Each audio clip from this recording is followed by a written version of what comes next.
we're going to go ahead and get started with some introductions. We'll start all the way over here on our right, and then we'll work our way this way. We're going to try to be done and have some room for some Q&A, towards the bottom, maybe 10 minutes or so. Okay, so try to hold on to your questions, your burning questions till the last. Okay.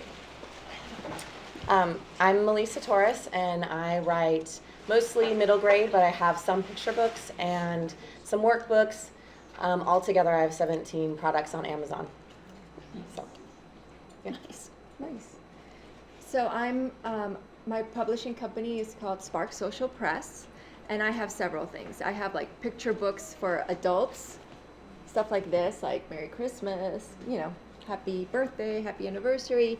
And for children, I have the Grateful Giraffe series, and it starts with gratitude, and then same thing, like For the Love of Mom, Happy Birthday, Halloween, all kinds of things that the giraffes talk about, and there's 3 of them, and they're adorable. And I'm also writing urban fantasy, Magic in Miami, which is why you're going to see me dressed as a flamingo later. Oh, and I'm in Miami, and there's 2 of us, and I'm in Miami, and I've got, I sell mostly direct, and I've got over 40 books. Wow. I am Erin Winters. I write children's picture books. I have 5 titles. My best-selling title I also have translated into 4 other languages. I was less prepared and did not bring physical copies, but my best-selling title is I Love You When You're Angry, if you want to look it up. I'm Marie Whittaker. I'm your moderator. I have a 3-book picture book series out called The Adventures of Lola Hopscotch, and it's books to help kids with anti-bullying and other social issues so that they can read them aloud with their adults. I'm not a children's picture book author by trade. I'm a horror author, but I got to a certain point in my career and I really wanted to do something for kids, and it has been like the most rewarding thing ever. So I'm really happy I did it. I'm really glad you didn't do horror for kids. I actually did. This is Lola Hopscotch and the Spookaroo. That is so cute. And that one is That is like so cute. It helps kids with what happens, what best to do if their adult gets lost. Okay, so the first question I have, and do you want to Yes, take this one? Okay. I do. What is your why? Why did you get started with writing and publishing kids books? I got into kids' books sort of by accident. I also write fantasy, and I was 2 books into writing fantasy, and then I got pregnant with our second son, and all of my writing time turned into eating and sleeping tired time, and watching my toddler destroy the house.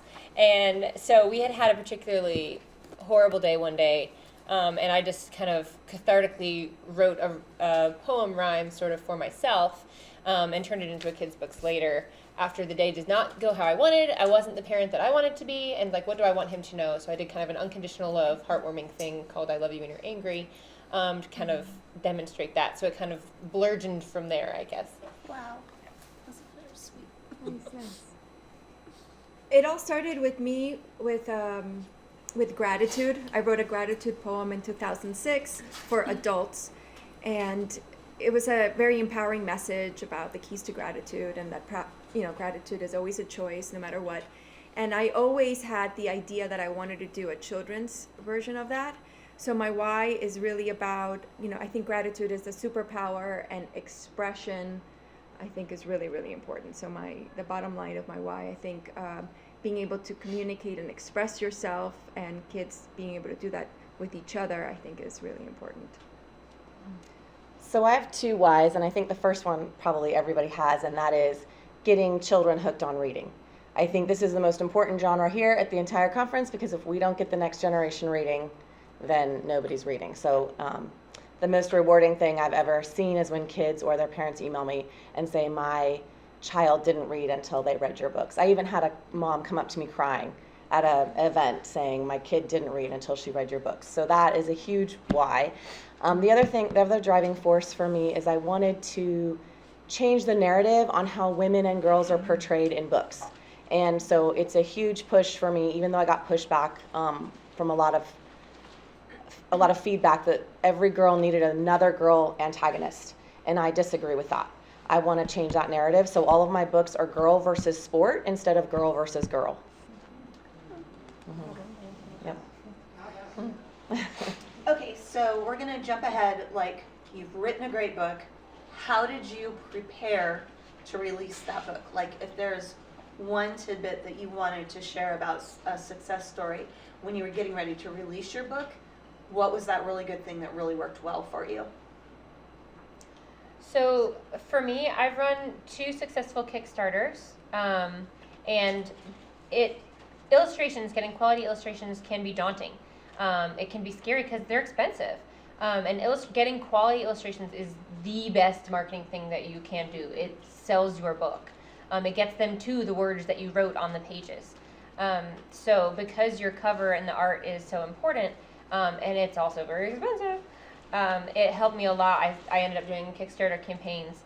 So that allowed me to do that. And the other thing that it did is the backers that I got from that became my first reviewers. So when it launched, I have their email addresses. I can continue talking to them after the launch and give them updates. And then when it launches, you already have however many people backed your Kickstarter who've already read your book and liked it and wanted it. And then you can go, hey, it launched today officially on Amazon. Thank you so much that you were able to receive this, early and be part of making this happen. Would you please go review it if you liked it?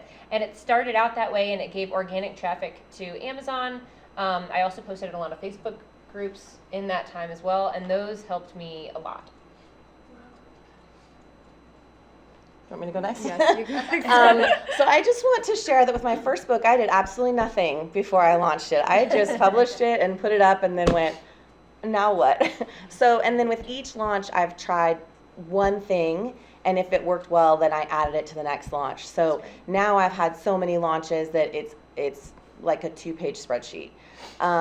The one that I have the most fun with, to share one, is on Instagram. I do a countdown, and it's my logo with a number in it, and I count down 10 days to the day it's launching and do something different. One year it was character trivia, so on Instagram, you swipe to see the picture behind it. So the one picture is the number, and you swipe, and the next picture is a character trivia question or a picture of one of the characters. Another year I did a behind the scenes countdown, so what I was doing with my business. Different things so that the countdowns are interesting, and I have a lot of fun with Instagram, and a lot of times your returning readers are on Instagram, so they're the ones looking for the next book. So what I can add to that is, I think product development, my first books were like that. This is my second illustrator. I made all kinds of mistakes on the first one, and so the first one was the same thing. I just did it, and then it got some traction because I guess the topic, but then I spent a lot of time doing product development after, especially since I knew there was going to be a lot more. So it's part of the learning experience. And one of the most important things with working with an illustrator, I don't do my own illustrations, is when you're hiring an illustrator, it's really important, especially if you're doing any kind of anamorphic character, that they understand that that's their expertise. Because a lot of people can make beautiful pictures, but that's not what you're going to need to tell the story with your characters. So that's why, my initial giraffes, they were, first of all, too old. They looked like teenage giraffes. And she had and she's the sweetest artist who did this. But a couple times I'm just I think that arm looks weird. Now that I'm working with someone who's such an expert on movement, I never have to have that kind of conversation. It's more it's such another level of conversation that I'm having, collaboration with my artist, that's not kind of those rudimentary basics. And the more trust you have in your illustrator, the more you can kind of let them go, I feel like. Yes. For me, I was very, I gave a lot of details of what I thought each spread should look like at the beginning, and that was fine, and it worked out. But then the more I started to trust her and see she's got better ideas than me, she's the artist, then now I'm here's the manuscript, here it is. She was like, do you have any ideas? And I was like, these are the 3 ideas I have, go forth, do things. and then she'll give me sketches and stuff. And if I want to tweak stuff, we'll tweak it or whatever. But like the more I work with somebody that I trust, the more I just go like, yours is probably a better idea than mine. So Well, it's a mixture, Yeah, obviously, that's depending great. on the project. I want to add to that because this is important. How many of you are doing picture books? Okay. So it's very important that you create your character, because the artist is a work for hire, right? So Yeah. So that needs to be super clear. So like I created my characters, I gave them personalities. I had like character descriptions for them. It's very, very clear that these are my characters. And an attorney was like, look, if you were Disney, right? Walter Disney created Mickey Mouse. Hundreds of characters will draw them. So you just need to understand that distinction for yourself, especially if you're starting out and you're like, I just want someone who's talented to collaborate with me. So that's really important. And then my process is a little different. I'm very visual, so I know I usually have 8 spreads of each of the story. So I'm very clear on the structure. Hi, I'm very clear on the structure of it. And what we do is we have a meeting where we go over it. Sometimes I'm all about repurposing. So my gratitude poem for adults was the first one I did. It was way advanced in the reading level. I don't recommend it. Make it as simple as you can. So I had to rewrite it for children. And then, so I post it. We use Google, I don't know how much details you guys want. I use Google Slides. I put up the poem, and then I have the spreads, and then we have certain things. My stuff is very whimsical, so we'll have letters, just to show you. It's super whimsical. So there's always characters or words or something like that. So then I know okay, this is kind of what I got. And then so she gets time to think about it. Then we meet together, me and my whole team, and we go over it. Usually it takes about half an hour, and we go spread for what are we trying to tell? What are they doing? For example, the mom book, it's all about the metaphors, she's like a garden. So, okay, what are they doing? They're having a picnic, they're preparing the pots, blah, blah, blah, blah. And then we make it so that it makes sense, right? So it's a beautiful collaborative experience. And then there's the outlining. So there's a lot of steps to the process where changes can be made. And it's a very rewarding experience. Yeah. So we're going to go in a different direction here from the art creation. In your experience, what is the one thing you did to get your books in the hands of your target audience? I know that's a huge question, but what is one thing that really worked well to get your books where they needed to be, where you felt like they needed to be? I can start. Go ahead. You want me to start? Whatever. Okay. Go ahead, So mine's pretty easy. My books are like Babysitter's Club, but with gymnasts. So I was very scrappy, and I went to gymnastics meets, and I still go to gymnastics meets. And I highly recommend going to events where your readers are. School visits are tough because that wasn't my target audience, and then kids have to remember to tell their parents. And I don't know about you, but my kids don't. An author comes, and I go, who was the author? What was the book? They can't remember. But at an event, I'm talking directly to the parents. So at the very beginning, I would go to any meet, any size. If there were 30 competitors, I would go, even though it was sitting there for 8 hours. And now that it's harder, I try to go to meets that have a minimum of 1,000 athletes. Wow. So straight to the source. That's a great idea. That's awesome. How many units would you sell at something like that? In the beginning, not very many, but they would get hooked on the series. So I think when I went to the smaller meets, I was happy if I sold 30. Now, if I go to a meet, I usually sell in 2 to 3 days, 250 to 300. Yeah.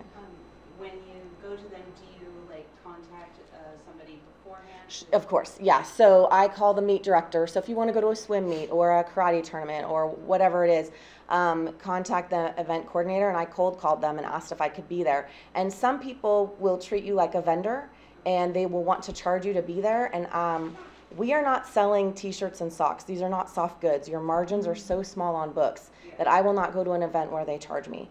There are some directors or event coordinators that see the value in having an author there and want to promote children's literacy, and they will let you be there for free. And it's amazing how different people will treat you differently depending on how they value literacy. And so I only go to the events that are free. But I do give them books for free to the winners. So I say, I'll give you a free book for each winner in each session, and there's usually about 7 sessions a day, and I give a signed book to the winner. And then usually what they do is they come over and they want to take a picture with their signed book. Sometimes the second place kid, their parents will come over and buy a book because they were so close. So I try to give something back, and 10 free books is way cheaper. Some of the vendors in the beginning wanted to charge me $400, $500 to be there. That doesn't make financial sense, so I just said no. And now I follow around event coordinators. There are 2 or 3 that I've built a relationship with. I will go to any of their events because they run amazing events and they're kind. Nice. That's a really good idea. Do you also sell on your website? I sell on my website, so I do direct sales, and then I sell on Ingram and I sell on Amazon. Awesome. I sell mostly direct, so I do ads, and I also sell in Ingram and Amazon and stuff like that. But what I have found has worked the best is marketing to grandparents. Mm-hmm. And grandparents,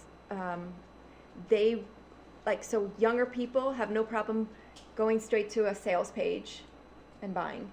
I have found that the grandparents, they like the landing page. That's like a big thing that we have with the data. I've seen that younger people, they just go and buy the thing. But grandparents, they've got time and they're gonna sit there and read everything on their iPad. So you need to really explain things. But I find that that's been the best way. Yeah. And also, if there's a pain point, right? So most people don't want the kids in their lives to be ungrateful or spoiled or whatever. So I'm speaking to that, and that gets them in. And mine is a little bit different because it's primarily not direct after after I did those 2 Kickstarters. And now that I have some financial cushion built up in my business, I don't need the Kickstarters to pay for the illustrations. But those definitely are still, the ones that I ran are still the most successful now. But I sell primarily on Amazon. I do have a direct option, but mine are mostly on Amazon. The best things that I did during the campaigns was give out free PDFs like hotcakes.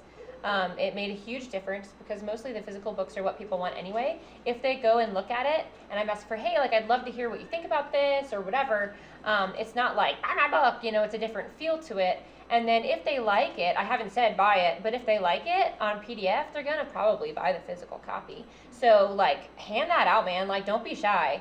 At least that's what I've done for me. And then once I figured out Amazon ads, that helped tremendously. One thing that we haven't talked about that I found useful is giving out coloring pages. Mm-hmm. You can even, I know that you're a middle grade, more middle grade. I still Yeah, have you coloring. still, yeah. Mhm. So in my newsletter, every once in a while, I'll give out one of the black and whites from one of my things. So that's great. I love know, that. it's just Yeah. something different to do. Okay, let's see. What is one great bit of advice for success you'd like our attendees to remember from this panel? So what is one thing that you count as a success, part of your success story, that you want to sell or share?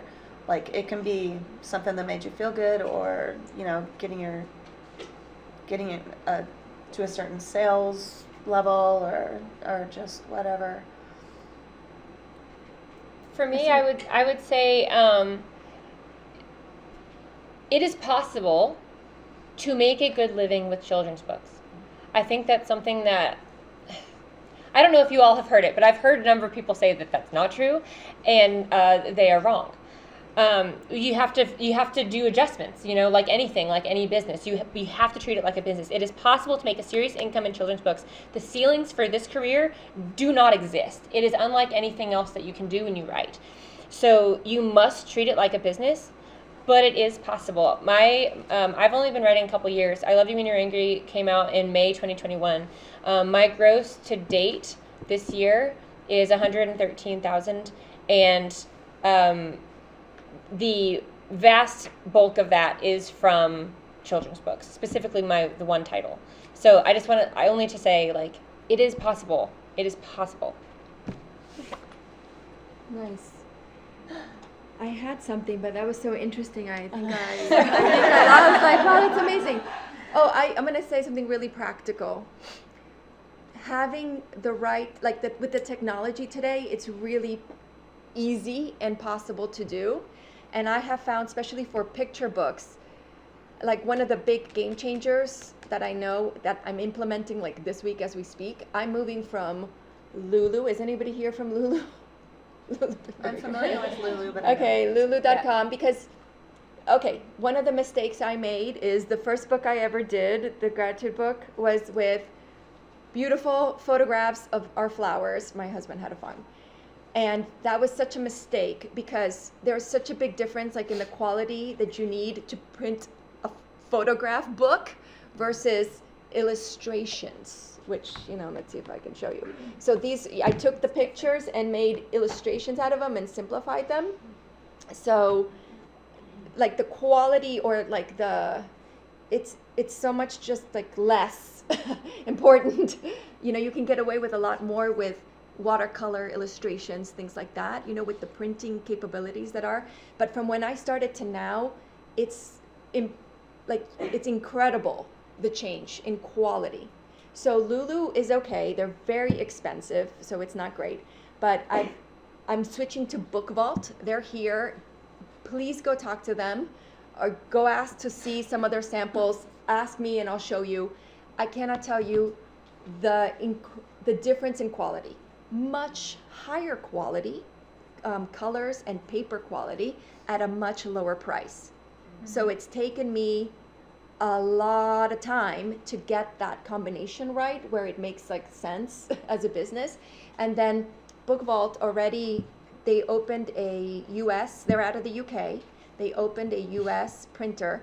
They're not doing like this adorable size here yet, but they know they need to. And they're not doing like the highest quality. So for regular books, it's perfectly fine. So even doing direct sales out of the UK, it's a much better deal for me and my customers. So being patient and finding like the right partners, like the printing partners, is like the biggest, it has made the biggest difference for me. So I'm going to add to your printing discussion, and then I'll answer your question if that's okay. Sure, yeah. So I used KDP to print my books for a long time, and they are great if you're printing less than 50 or even really less than 30 because they don't always send all your 30 books together at once. It comes 2 come, and then 5 come, and then 7 come, and then Ace Ventura delivers a box, and all of them are destroyed. And so it started driving me crazy when I was ordering 100, 150.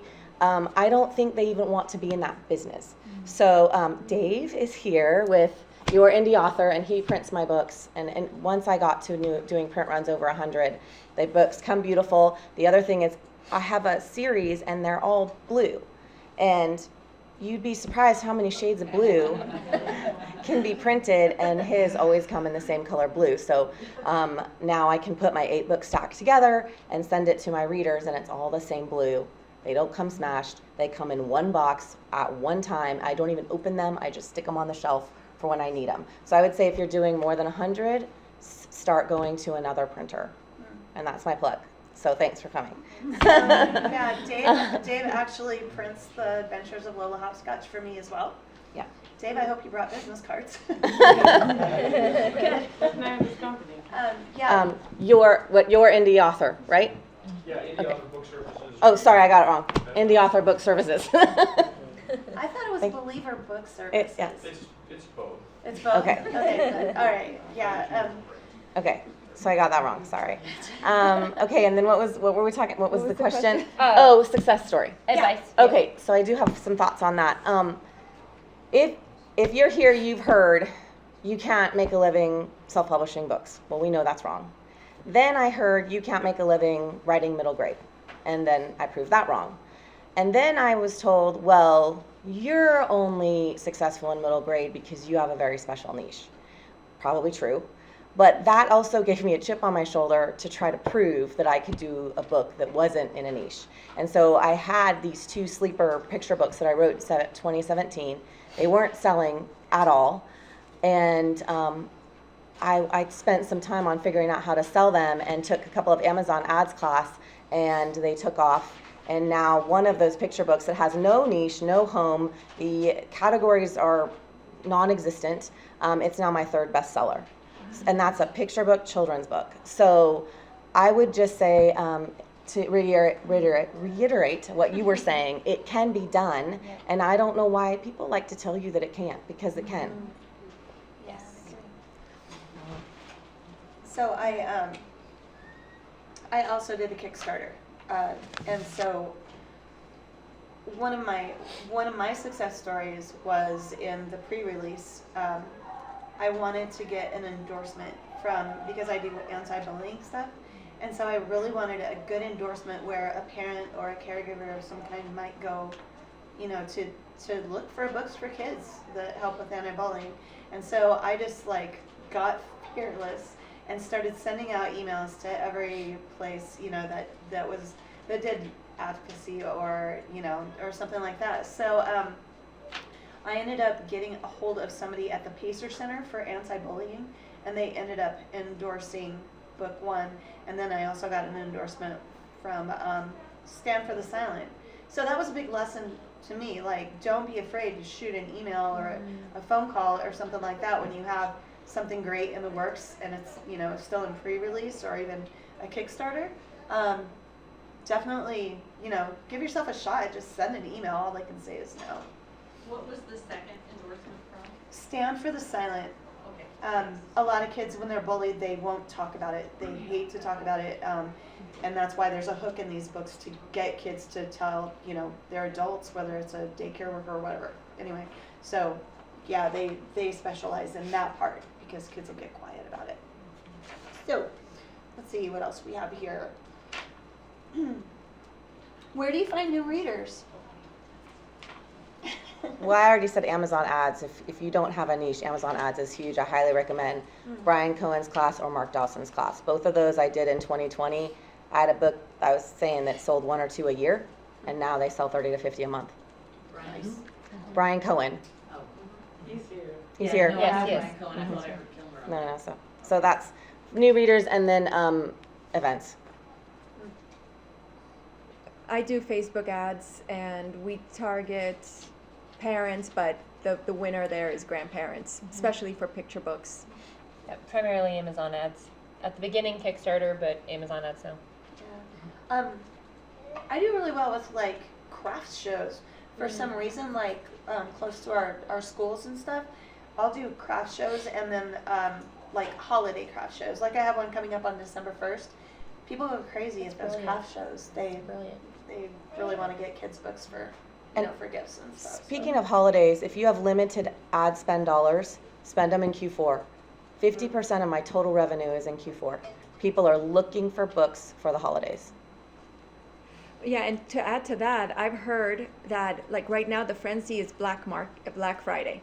So right after Black Friday, everybody spends their advertising dollars to get to Black Friday, and then it dies down. So it's a really good opportunity to advertise afterwards. Okay, so now we're gonna do writer beware. What is one thing, or maybe even 2 things, because I think we're a little ahead of schedule. So, what is one thing that happened to you or a mistake that you made when you first got started, and you want everybody to know about it so they don't ever do that?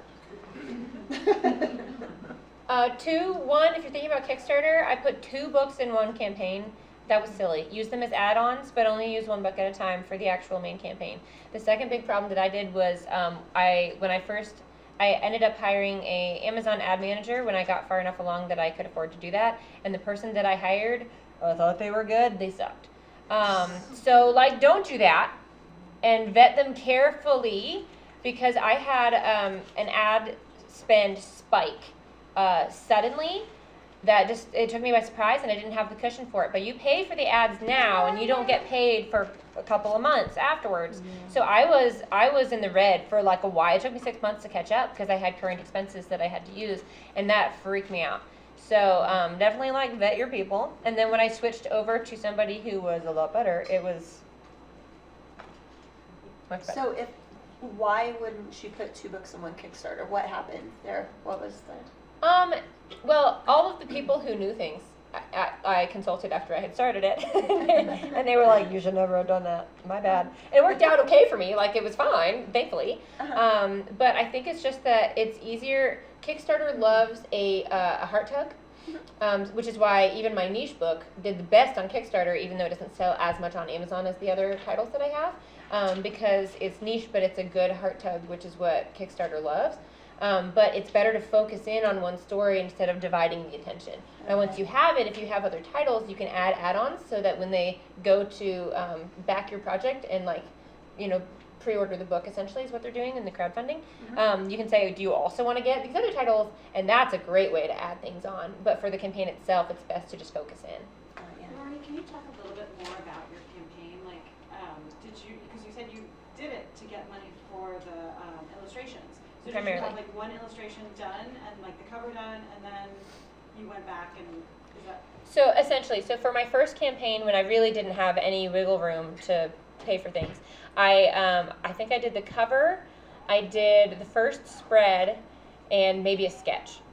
And so I used that so that you have images, and almost any time in Kickstarter that you could put text in, make it a graphic in Canva or something. Like, just make sure a graphic or a picture or whatever. Anytime you're presenting information, almost. Don't use the text blocks very much at all.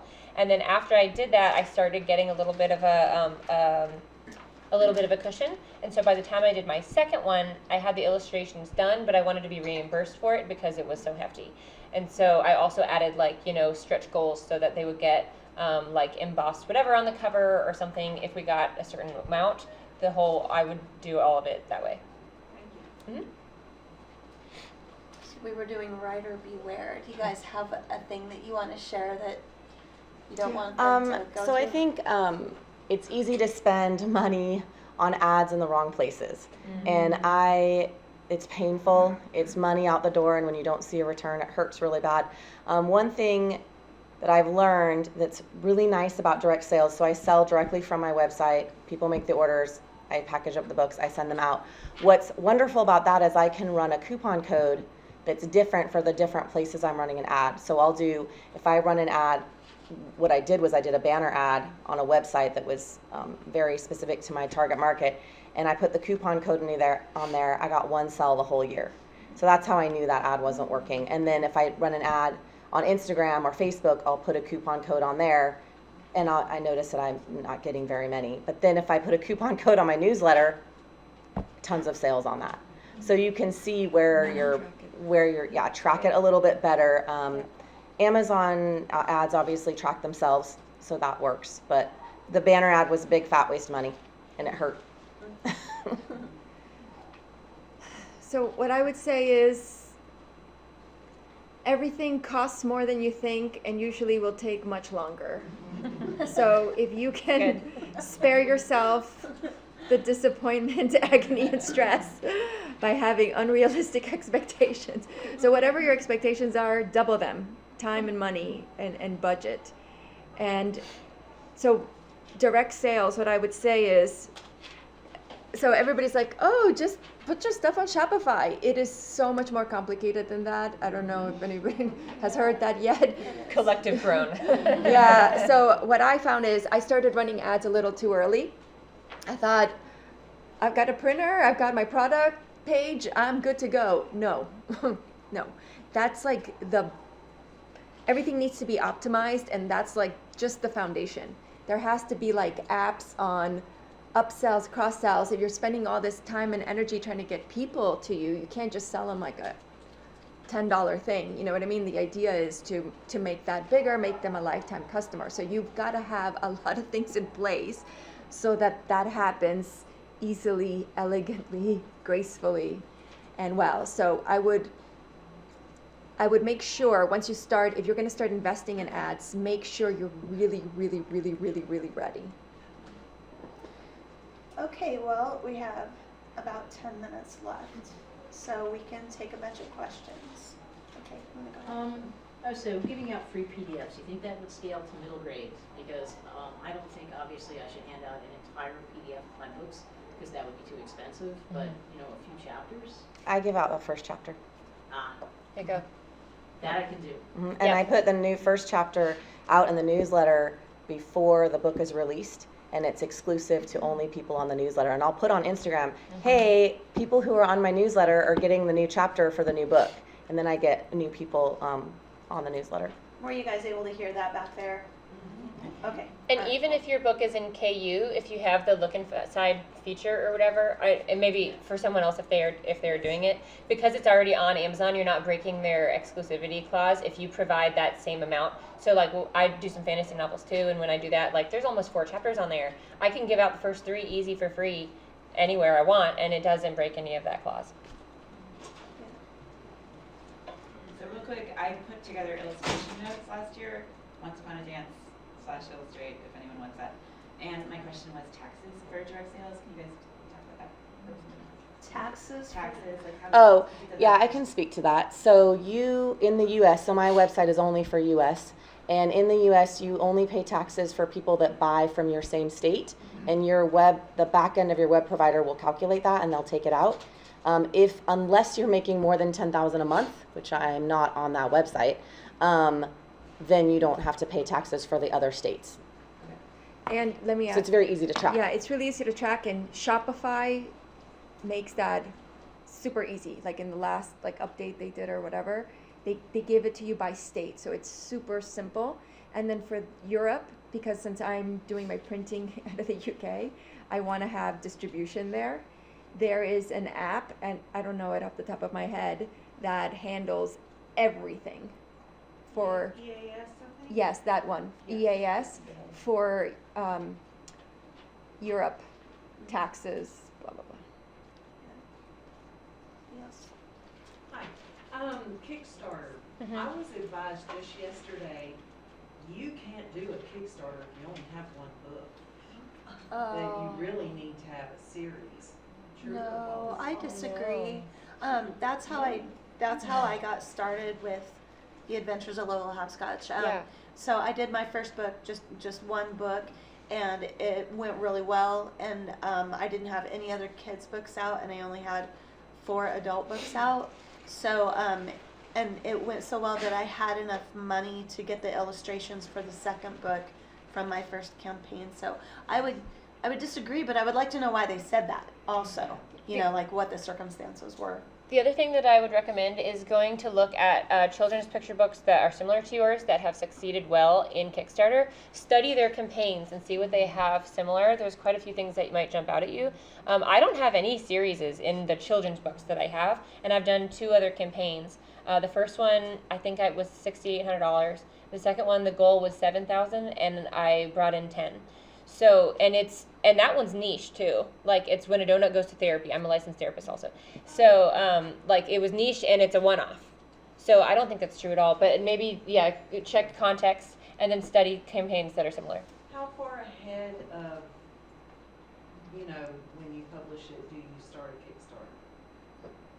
Mine was 9 months because I wanted to get review coverage. So I built in kind of I'm a project manager, so I get Yeah. all nerded out about this stuff, but I backed my calendar out so that I could have some room for reviews.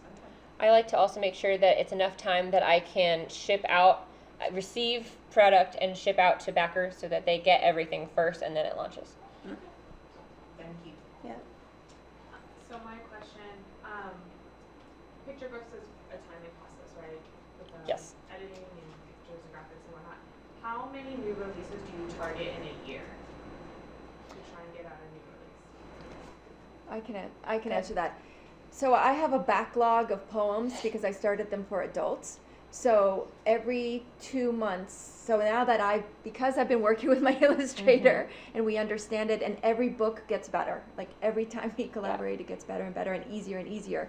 So I understand that in the real world, she needs 2 months, like from the day we have our meeting till like she delivers me everything, with the back and forth. So it takes me 2 months. So every 2 months I have a new giraffe book.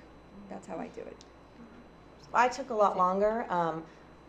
My gymnastics books, for the younger ages, they had a line illustration at the beginning of each chapter, and they were very specific to the sport. So it took a lot more back and forth with my artist because it needed to be technically correct. So mine took, I only get out a book a year, maybe 2 if I'm lucky, and the 2 is usually a book and a workbook. but actual novels, I'm only getting out 1 a year. And the heaviness of my interaction with my illustrator does depend on the type of book that I'm doing. So like the first one is very technical with emotion. So we went back and forth about a chipmunk's eyebrow for like a while. I sent her a GIF of Stephen Colbert, and I was like, it's looking like this right now.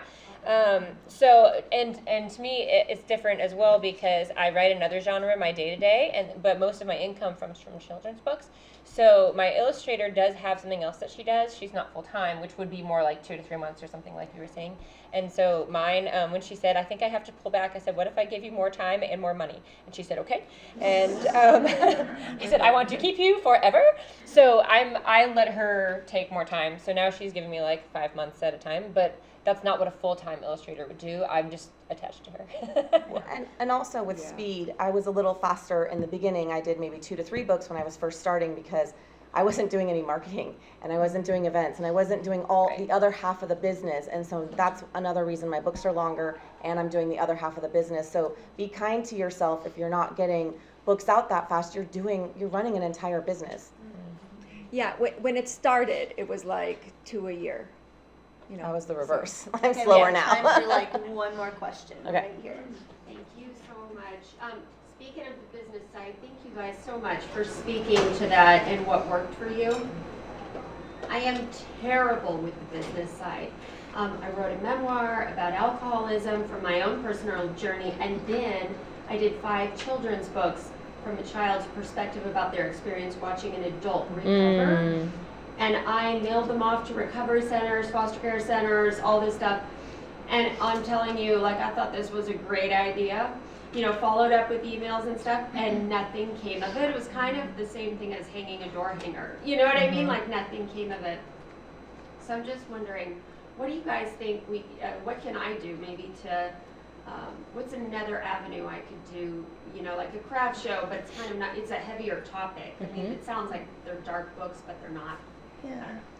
So my picture book is about children explaining divorce to children, and when I go to events, people like look at it and then they like, why? They're like they don't want to be in that club. They don't want to even admit that they need to get this book for their kid, and so that one does well with Amazon ads.